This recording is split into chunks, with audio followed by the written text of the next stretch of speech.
ঈদের দিনে এই বাচ্চাটা কেন লুকিয়ে আছে? ওর কি কোনো খারাপ উদ্দেশ্য আছে নাকি? তোমার নাম কি? আমার নাম পলিন। তোমাকে তো আগে কখনো এখানে দেখিনি। তোমার এরকম অবস্থা কেন? আসলে আমার জন্য ঈদের আনন্দ মাটি হয়ে গেছে। মা, আমাদের তো ঈদে কোনো কিছুই কেনাকাটা করে দিলে না। পলিন কোথায়? ওকে দেখছি না কেন?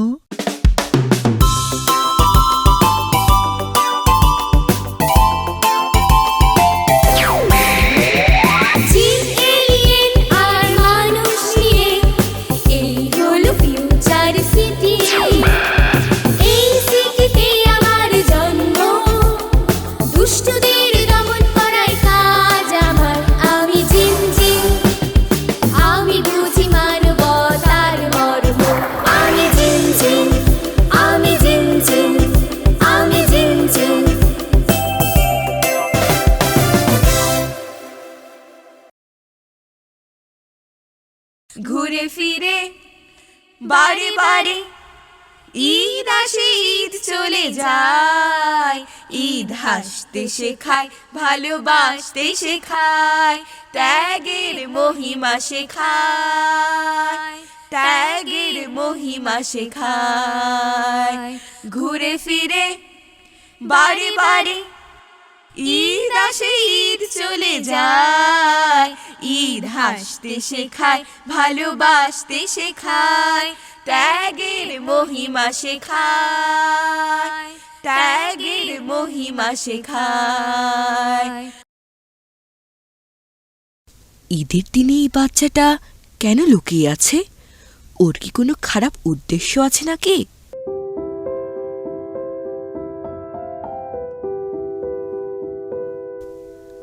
তোমার নাম কি? আমার নাম পলিন। তুমি এখানে কি করছো? তুমি তো চাইলে আমাদের সাথে মাঠে এসে খেলতে পারতে। না না, আমি তোমাদের সাথে খেলবো না, আমার সমস্যা আছে। আমি যখন এসেই পড়েছি, তোমাকে বলতে হবে তোমার কি সমস্যা। না না, তেমন কোনো সমস্যা না, আমার আসলেও ইচ্ছা করছে না খেলতে। তোমাকে তো আগে কখনো এখানে দেখিনি। তোমরা কতদিন এখানে এসেছো? আমরা প্রায় ৫-৬ মাস হলো এখানে এসেছি। তোমার এরকম অবস্থা কেন? না না, আমার কি অবস্থা? আমি তো ঠিক আছি। আসলে আমার জন্য ঈদের আনন্দ মাটি হয়ে গেছে। আজ থেকে তুমি আমার বন্ধু। বন্ধু যেহেতু হয়েছো, তাহলে আমাদের সাথে সবকিছু খুলে বলতে হবে। চলো আমার বাসায়। এখানে নয়, আমরা বাসায় বসে গল্প করব, তারপর সব শুনবো। না না, আমি তোমাদের বাসায় যেতে পারবো না, আমার বাবা মা বকবে। কোনো সমস্যা নেই, ঝিনঝিনের বাসায় গেলে কেউ বকবে না। হ্যালো, ঈদ মুবারক। তোমরা সবাই কেমন আছো? হ্যাঁ, আমরাও ভালো আছি। পলিন ওরাও ভালো আছে। জামাই কেমন আছে রে মা? হ্যাঁ, তোমাদের জামাই এখন মোটামুটি ভালো আছে, একটু উঠে দাঁড়াতেও পারছে, ক্র্যাচ ভর করে একটু একটু হাঁটতেও পারছে। এবার ঈদে তো তোমাদের জন্য কিছু করতে পারলাম না। তোমরা কেমন আছো? হ্যাঁ, আমরা ভালো আছি। তোদেরকে কিছু টাকা পাঠাতে চাইলাম, তাও তো বললি লাগবে না। তোদের জন্য কিছুই করতে পারলাম না মা। না, কোনো সমস্যা নেই। ও যে কোম্পানিতে চাকরি করে, ওর কোম্পানির থেকে ওর ট্রিটমেন্টের জন্য যথেষ্ট সহযোগিতা করেছে। ও যে সুস্থ হতে পেরেছে, এটাই তো অনেক বড় পাওয়া। তোমাদের দোয়া থাকলেই হবে। আচ্ছা, তাহলে তোমরা ভালো থাকো, সুস্থ হয়ে বেড়াতে এসো। তোমরাও ভালো থেকো। ঈদের শুভেচ্ছা মা। তাহলে ফোনটা রাখি। মা, আমাদের তো ঈদে কোনো কিছুই কেনাকাটা করে দিলে না। তারপরেও নানু একটু সহযোগিতা করতে চাইলো, তাও নিলে না কেন? পলি, তুমি ছোট মানুষ, তুমি তো বোঝো না তোমার নানুদেরও সমস্যা আছে। প্রতি বছর আমরা তাদের সহযোগিতা করি?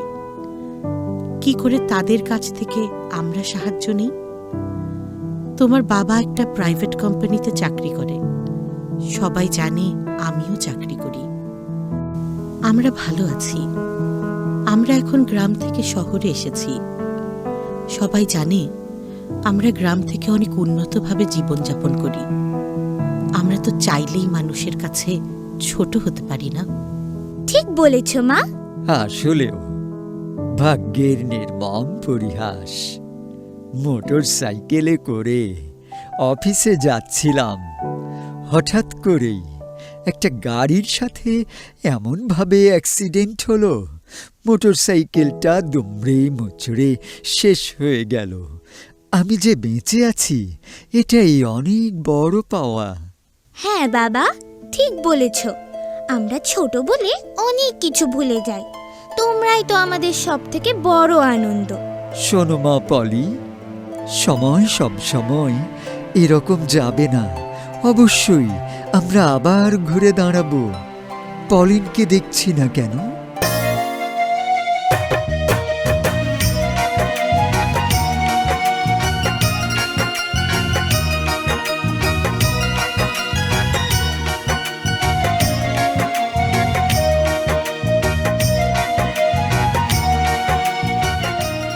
দিদা, আমার তো এবার ঈদে 2টা ড্রেস হয়েছে। আমার তো একটা হলেই চলবে। তোমরা দুজন আমাকে 2টা ড্রেস দিয়েছিলে। আমি একটা নতুন বন্ধু পেয়েছি, ওকে একটা ড্রেস দিতে চাই। তোমাদের কি কোনো আপত্তি আছে? না, এটা তো অনেক বড় একটা মহৎ গুণ। তুমি দিলে সেটা তোমার ব্যাপার। তুমি যদি দিয়ে খুশি হও, আমরাও অনেক খুশি হব। তাহলে এই প্যাকেটের ড্রেসটা আমি আমার নতুন বন্ধু পলিনকে দিচ্ছি।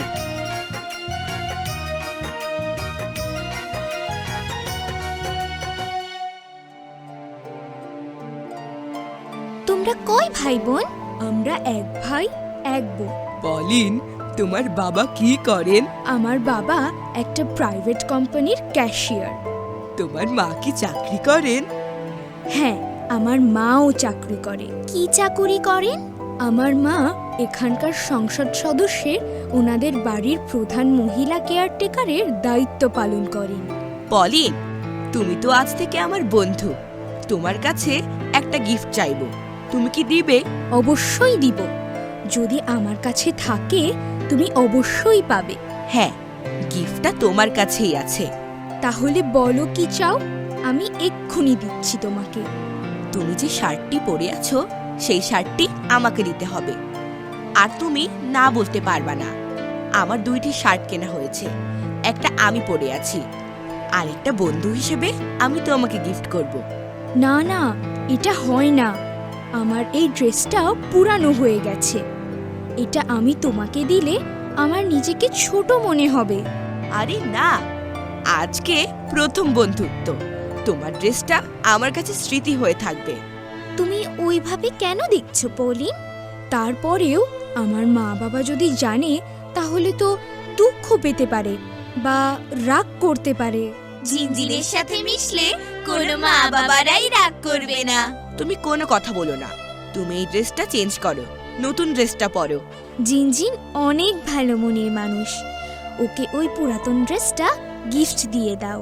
হ্যাঁ, এটাই করো, দ্রুত করো। দেখেছ আমাদের জিনজিনের মহানুভবতা? সে নিজের ড্রেসটা ওই বাচ্চাটাকে দিয়ে দিল। প্রতিটি ঘরে যদি এরকম ভালো মানসিকতার মানুষ তৈরি হয়, তাহলে আমাদের নেক্সট জেনারেশন অনেক ভালো কিছু করবে। আজকে ওই ড্রেসটা দিতে চাইলে আমরা যদি বলতাম না, ওটা আমরা অনেক কষ্ট করে তোমাকে কিনে দিয়েছি, তুমি কেন ওটা দেবে, তাহলে ও তো ওই ভালো কাজটা করতে পারতো না। ভালো কাজ করার জন্য পরিবারের সহযোগিতারও প্রয়োজন আছে। ঘুরে ফিরে বারে বারে ঈদ আসে। চলে যায়। ঈদ হাসতে শেখায়, ভালোবাসতে শেখায়, ত্যাগের মহিমা শেখায়, ত্যাগের মহিমা শেখায়। ঘুরে ফিরে বারে বারে ঈদ আসে, ঈদ চলে যায়। ঈদ হাসতে শেখায়, ভালোবাসতে শেখায়, ত্যাগের মহিমা শেখায়, ত্যাগের মহিমা শেখায়। পলিন কোথায়? ওকে দেখছি না কেন? পলিন বাবা, তুমি কোথায় গিয়েছিলে? এই নতুন ড্রেস কোথায় পেয়েছো? আসুন, ভেতরে আসুন। আপনারা কারা? আপনারা আমাদের বাসায় কেন এসেছেন?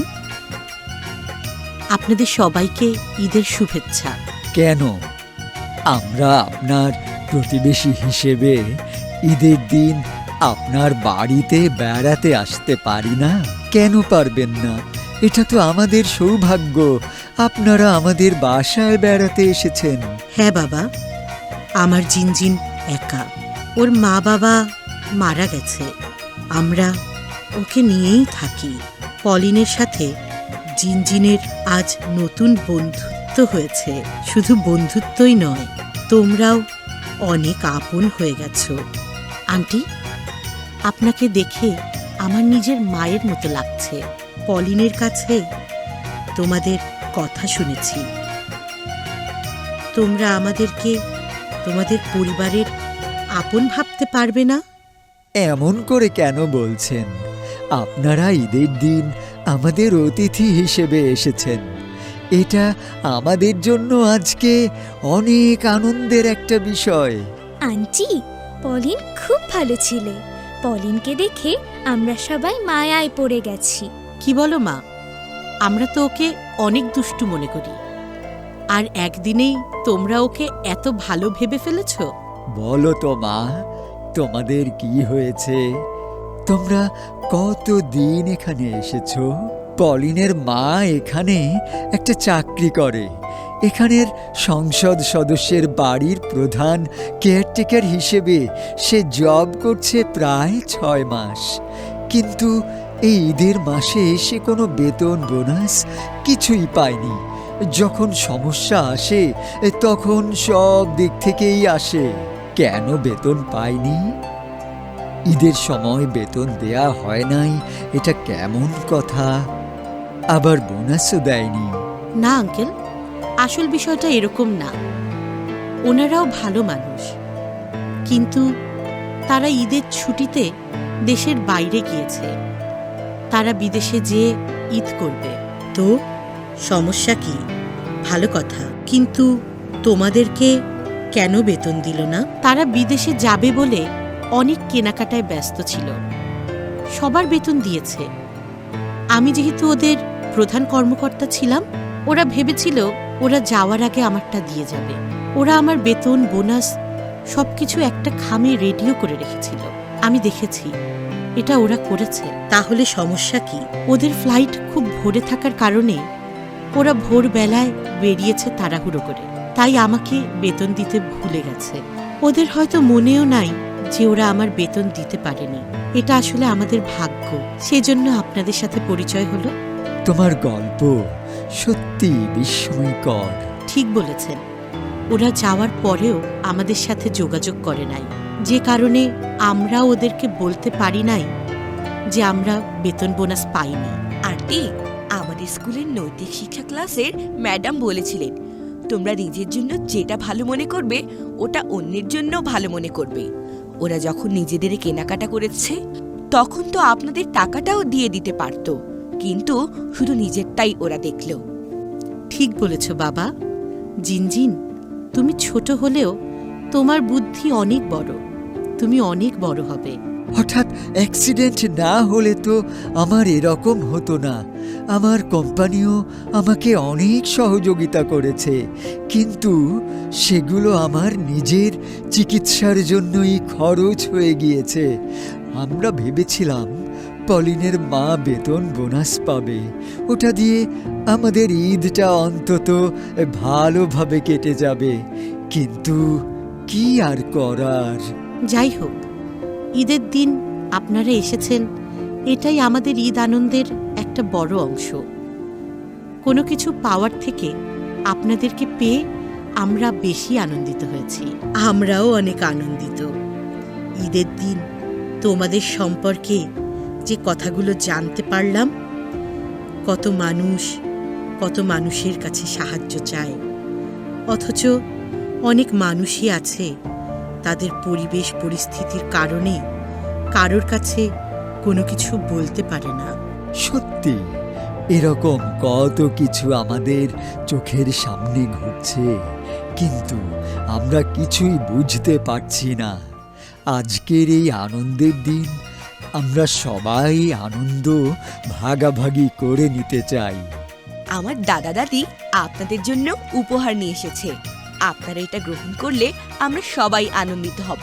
হ্যাঁ জিনজিন, তোমরা সবাই তোমার আঙ্কেলকে পাঞ্জাবি ও কাপড়গুলো দিয়ে দাও। তোমার আন্টিকে এই কাপড়গুলো দাও, পলিকে এই কাপড়গুলো দাও। আর এখানে কিছু বাজার আছে, এগুলো সবাই মিলে রান্না করো। আমরা একসাথে আজকে ঈদের দিন তোমার বাসায় খাওয়া দাওয়া করব। আজকের দিনটি হবে আমাদের ঈদের সবচেয়ে স্মরণীয় আনন্দের দিন। সত্যি আজকের দিনটি অনেক আনন্দের দিন। ঈদ মানেই আনন্দ। সেই আনন্দের প্রকৃত আনন্দটাই আজকে আমরা পেলাম। সবাইকে ঈদের শুভেচ্ছা। ঈদ মোবারক। ঈদ মোবারক।